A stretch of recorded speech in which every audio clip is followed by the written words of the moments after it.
Good morning, everyone. Hope you had a wonderful Shabbos. This week we're going to be wrapping up the Masechet Bava Basra and starting Sanhedrin. We're learning Sanhedrin during the 9 days. I think it's very apropos for the 9 days to learn about Sanhedrin. We'll be basically with the Indiana based Hamikdash a little bit during the 9 days. Maybe be a time of simcha for our people. Um, Today's shiur's leadness was Aronach and Simcha Kohen Yishamar Mordechai B'Shem Sabrach Sabish Moleb and Binah Moshe Ben Yosef made the Hashem shall have an aliyah and four shlema fi Sabrach Aliyah Racha Bas Pasal Zada Racha Aliyah Bas Yar Bracha Ab Yisrael Risha Chai Bas Dua Bela four shlema Tzlofchad Here we go. Perek test and Perek test deal with the halachas of inheritance. So we're going to go into all those halachas today and tomorrow. And of course, they start with the Indian of Tzlofchad, which is in recent week's parshas. This is Pinchas, I think it was last week. So um, the Torah lists four heirs. There's the person's son, his daughter, his brother, and his father's brothers, and his father's brother. Those are not the only possible heirs listed by the Torah. We're going to get into the exact order of Yerusha today. So let's go. Perek Tes Mishnah Aleph Yesh Nochlin Umanchilin. There are people who inherit from their relatives if those relatives should die, but also give inheritance to those same relatives if they should die. Yesh Nochlin V'lo Manchilin. And there are people who inherit from their relatives if the relatives die. Do not give inheritance to those relatives if they themselves should die. Rather, they pass it on to someone else. Manchilin V'lo Nochlin. And there are those people who give inheritance to relatives if they themselves die, but they do not inherit from those relatives if those relatives die. And then there are those people who are not considered related at all with respect to the halachas of inheritance. So they do not inherit each other, and they do not give inheritance to each other either. So there's four scenarios over here. Let's go through each of them. So So the first category, the people that both inherit and give inheritance. Hav es habanim, father and his sons. The father inherits his sons if they die without any surviving descendants. And if a father dies, then he passes his property on sons and a father. This is the reverse. Sons inherit their fathers when he dies, and pass inheritance to their father if they die without surviving descendants. If brothers from the same father, they inherit from one another and pass inheritance to one another if one of them dies without surviving offspring, and their father is also not alive. These are the people who inherit from and give inheritance to each other. So now we're going to list three sets of relatives who are in the second category. That they inherit from the relatives, but they do not pass inheritance to those relatives that they themselves die. So Ha'ish es ima, the first one, a man and his mother. A person inherits his mother when she dies. She's not married, but when he dies, his mother does not inherit him. Rather, the relatives from his father's side inherit from him if he has no surviving descendants. Ish as ishto, and a man and his wife. Person inherits his wife when she dies, but if he dies, his inheritance goes to his descendants or to his father or his relatives, not to his wife. And the sons of a person's sisters can inherit from that person if he dies without any closer relatives, but they do not pass inheritance to him, because he is related to them only through their mother, who will not inherit him because the inheritance as relatives of the father. No machilin, the first relative in each set is a relative, but does not pass inheritance to that relative should he himself die. Now, the third category. Aisha as Baneha, a woman and her children. When a woman who is no longer married dies, she gives her inheritance to her children. But when they die, she does not inherit their property. Rather, it'll be inherited by their descendants or their father or his heirs. Isha is Bava, a woman and her husband. When a married woman dies, she gives her inheritance to her husband. She does not inherit her husband if he dies. Rather, his descendants or his father or his heirs inherit him. And brothers of a person's mother. When a man dies without surviving relatives that are closer heirs, he can give inheritance to his paternal sister's children, but he will not inherit from his sister's children if they die, because their inheritance will pass to their father's heirs and not to their mother. And these three cases are simply the opposite of the three cases in the previous category. The first relative in each set gives inheritance to the second relative, but does not inherit if the second relative dies. And the final category, and the brothers from the same mother are not from the same father, do not inherit one another, nor do they give inheritance to one another. Since Yerusha passes only to the father's relatives, and these brothers are really only to their mother, they are not heirs of one another at all. Okay, Mishnah Beis. Say the Nachlos Kachu. The order of inheritance is as follows. Um, one second.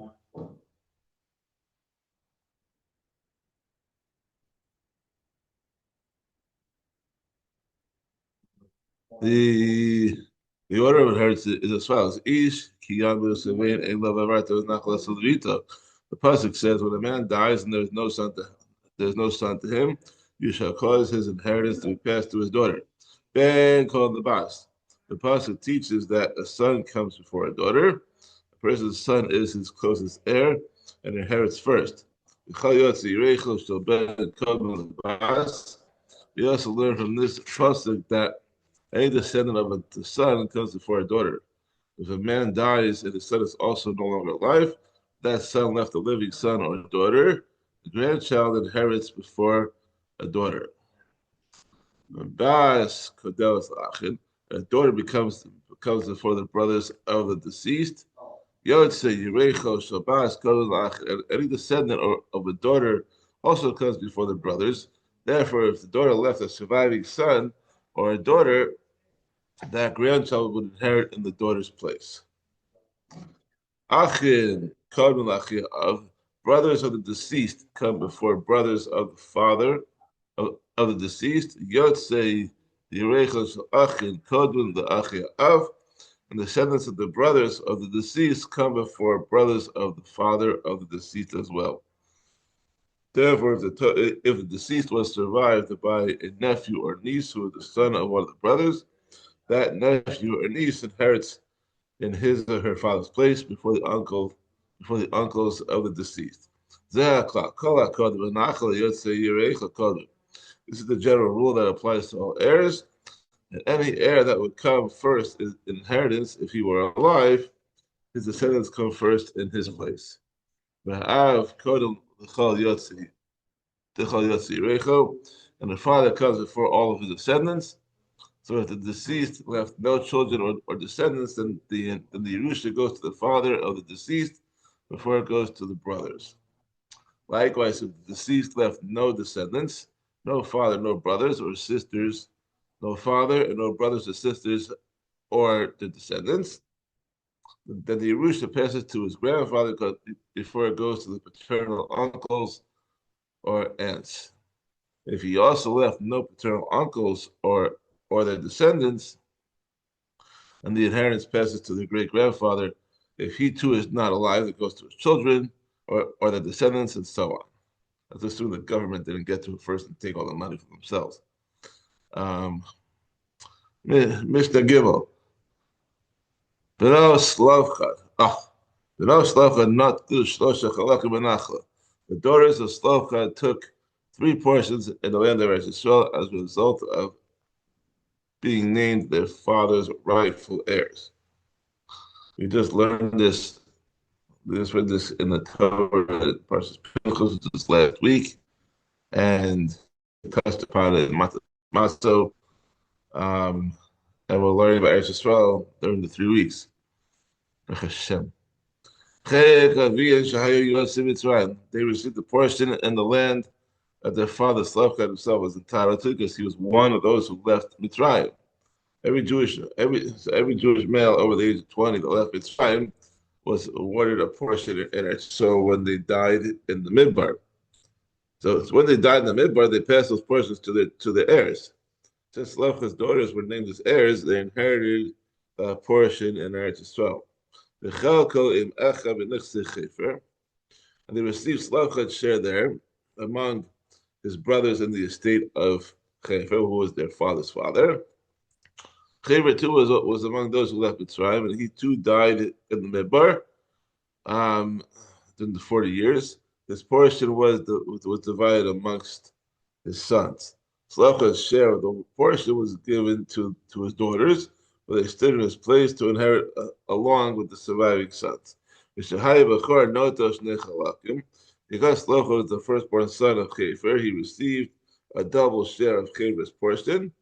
And since Tzlofchad, as the Bechor, was entitled to a double portion of Chefer's estate, his daughters who stood in his place to inherit received the extra portion as well, just as he would have.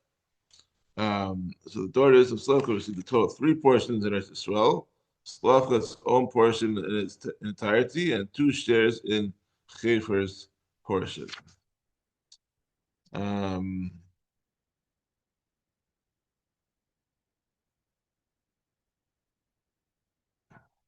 Okay, Mishnah Dalet. The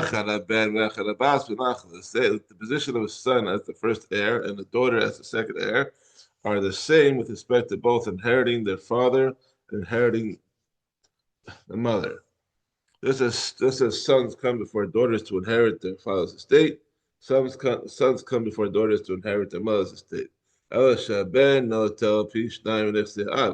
only difference between inheriting a father's estate and inheriting a mother's estate are that a firstborn son takes a double portion in the estate of his father, but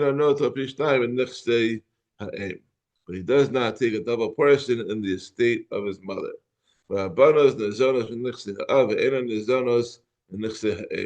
And minor daughters are supported from the estate of the deceased father until they become adults or are married. They do not receive such support from the estate of the deceased mother. Mishnah Hey, if someone says so and so, who is my firstborn son, should not receive a double portion of my property, but should rather receive a share equal to each of my other sons.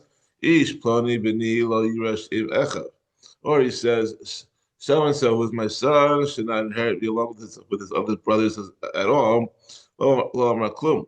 It is as if he has said nothing, and we do not follow his instructions. Shehisna al mashtakas with Torah, but he has made a stipulation that is contrary to what is written in the Torah. The Torah, when it teaches the laws of Yerusha, it decreed that a Bechor receives a double portion, that all sons receive shares in their father's inheritance. So the father does not have the power to change those halachas and decide that the inheritance should work in a different way. That's what the Torah says. If someone who is seriously ill has the legal ability to distribute his property to his sons simply by saying to whom he wishes to give his property, was telling his heirs how he wished to divide his estate, and he gave more property to one son, less to another son, or he gave the firstborn son a share that was equal to that of the other brothers instead of a double share. Devarav Kayamim, his words stand. Since he's giving out his property as gifts while he's still alive, then the recipients are receiving their property as gifts, not as Yerusha, and the Torah allows the person to gift his property to whoever he desires, however he wants to. So by dividing his estate in this way before his death, the person can give out his estate however he likes.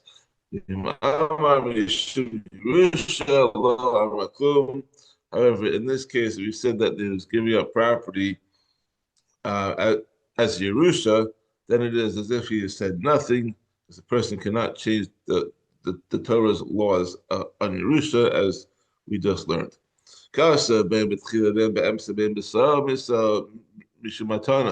If he wrote either in the beginning or in the middle or in the end of his instructions that the property was being given as gifts to Rav Kayamim, and then let his word stand. Even if some of the language used to indicate that it's distributing as Yerusha, as long as there's at least one mention of a gift, whether at the beginning, middle, or end, that's enough to treat it as a gift, and the distribution is valid. If someone says so and so shall inherit me, in a case where he has in a case where he has a daughter, BT Teresheni, Ben, or my daughter shall inherit me in the case where he has a son. It is as if he has said nothing. Because he has made a stipulation that is contrary to what is written in the Torah. Rabbi Yochanan the Broker says a person does have the power to change the order of Yerusha prescribed by the Torah to some extent. If Amar Amisha who Roy Yerusha Devarav Hayam, if he said about someone who is fit to inherit him to some extent, anyway, I mean that he bequeaths his property to one daughter among his other daughters, or one son among his sons, then his word stand. Mish and Roy Lirusha ain't of Kayamim. But if you say it about someone who is not fit to inherit him, but there's a daughter with our sons or a brother with their children, his words do not stand. According to Yochanan the Broker, if I could change the laws of inheritance to a limited extent, as long as the person to which he wishes to give the extra inheritance would have inherited something anyway. And he just wishes to give that person a larger share, or even the entire thing.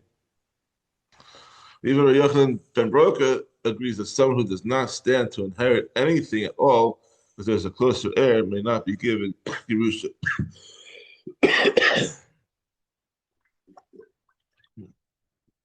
Excuse me. Someone writes gift documents that award his property to others, leaves his children out any Yerusha. What he has done is done, since a person may give his property during his lifetime to anyone he wishes. But the spirit of the sages is not pleased with him, because it is not proper to children without an inheritance. Even if a person sees that his children are wicked, he should not do this, or perhaps his grandchildren will be righteous and they will be left without a legacy.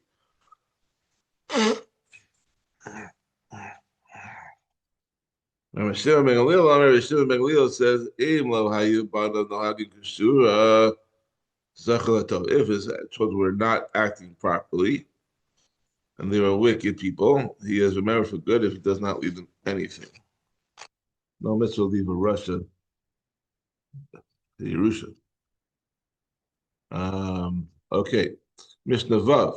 Someone says this person is my son, he's believed, and the person will inherit him when he dies. And if the father dies without any other known children, his widow is not chayav to yibum or chalitza because he did not die childless. What if he says? What if he says this person brother he is not believed? Because the Torah gave a person the right to identify only his child and not other siblings. The alleged brother takes along with him in his portion of their father's estate. Since this person identified with someone as his brother, he has in essence admitted that the person is entitled to share his father's estate as an equal heir. Therefore, should his own father die after the identification, he must give part of his own share in the father's estate to the man he identified as his brother, while any other brothers he has do not have to do so. Meis, if the alleged brother dies after receiving that share of the estate, the property is returned to their place with the brother who identified them. Since he was the only one who gave the alleged brother anything of the father's estate, it all returns to him if that alleged brother dies. Now, if the property came to the alleged brother from another place, for example, if he received a gift or bought property and then he died without children, Yeshu Echav Imo, the identifier's only brother inherit the alleged brother's property along with him, although they never agreed that the deceased brother was the deceased person was their brother, since according to the identifying brother, they were all brothers, he must share their legacy with them. Says,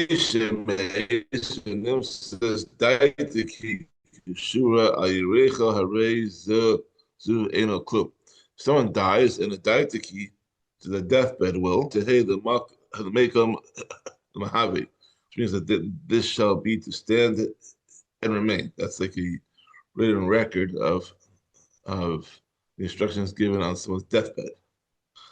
If someone dies and a daitiki is found strapped to his thigh, this is nothing, although the will contains the man's instructions regarding the distribution of his estate. It has no legal effect because he neither gave the instructions nor gave the will to anyone while he was alive.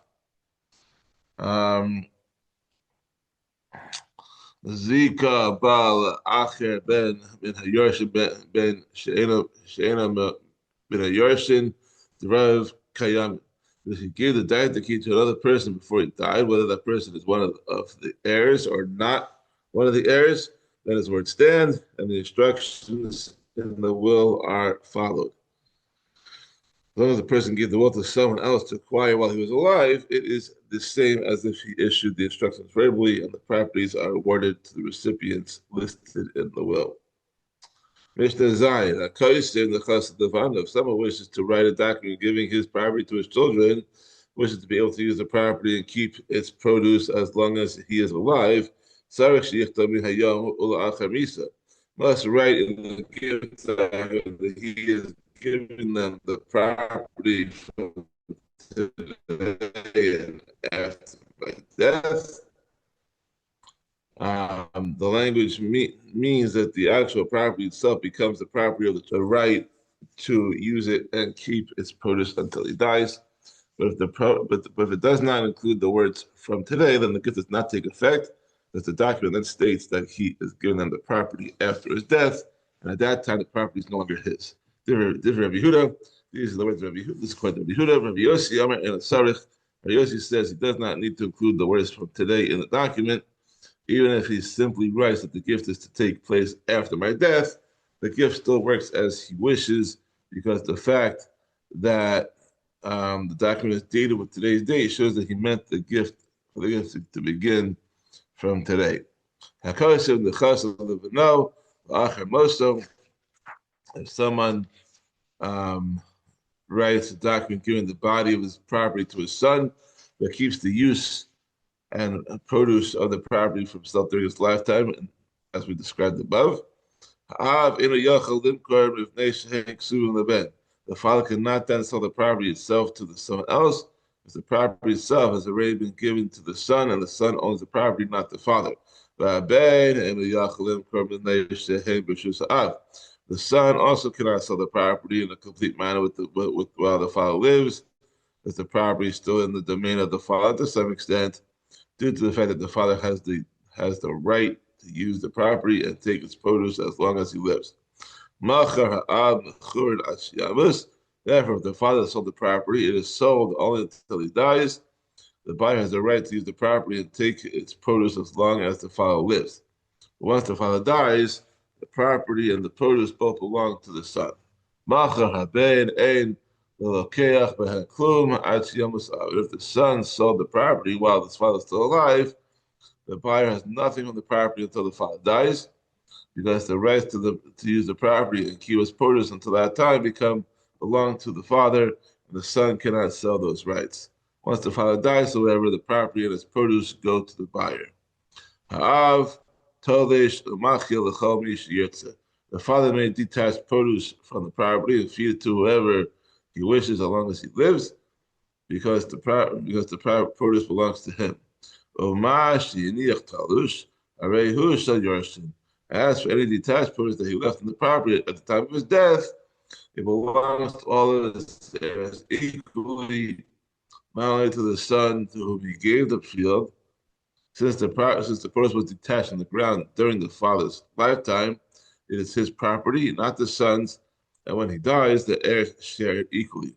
Produce that is still attached to the ground when the father died would belong to the son who owns the body of the property alone and not to the other heirs.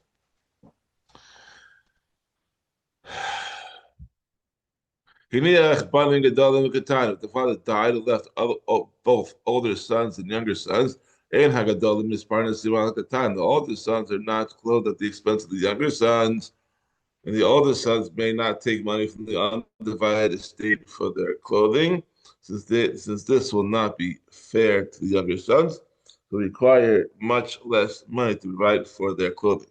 And similarly, the younger sons are not given food from the undivided estate at the expense of the older sons, since younger sons require more expensive food, and this would not be fair to the older sons. Rather, they divide the estate equally, and each one takes his food and clothing allowance from his own share. Nasu Hagadolim, with the older sons married after the father died, and they paid for the wedding expenses from the undivided estate.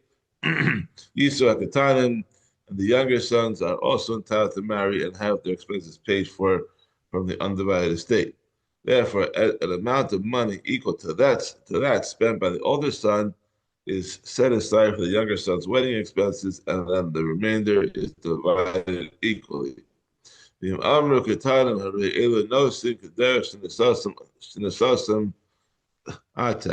the older sons had married while the father was still alive, and the father paid the wedding expenses at that time, and now after the father's death, the younger sons say, we wish to marry using funds from the estate in the manner that you married with our father's funds. And show them we do not listen to them. No, son, rather, whatever the father gives the older sons for their weddings while he was alive, he gave.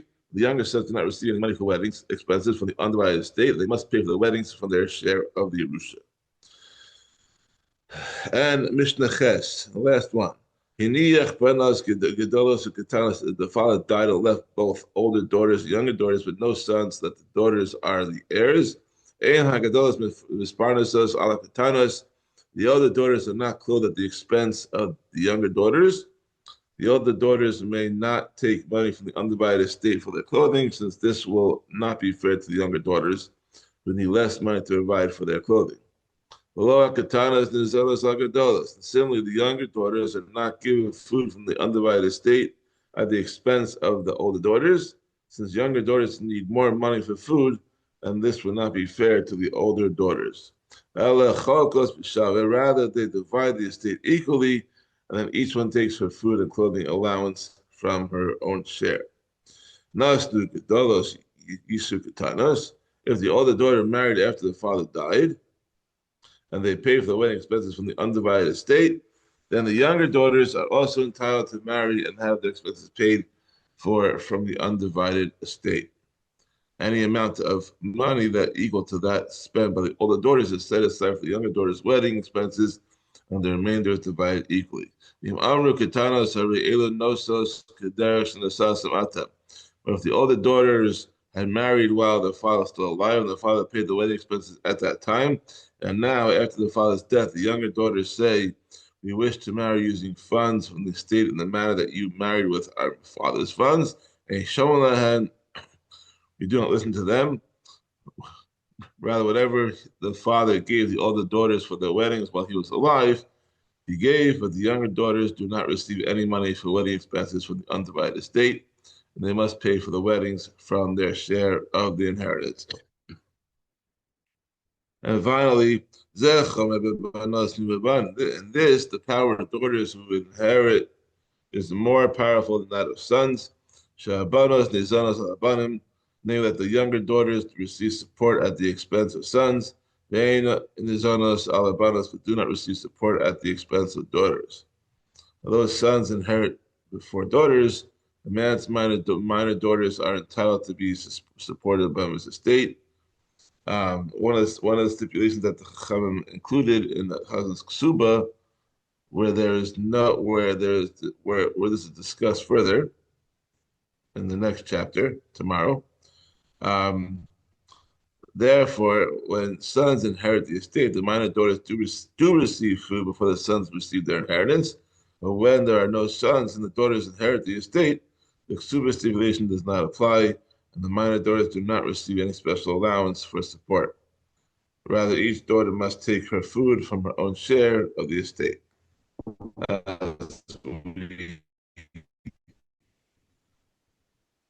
taught about, as we learned previously. Okay, thank you for joining us. Tomorrow we will continue with Perek. A wonderful day. Kol Tov.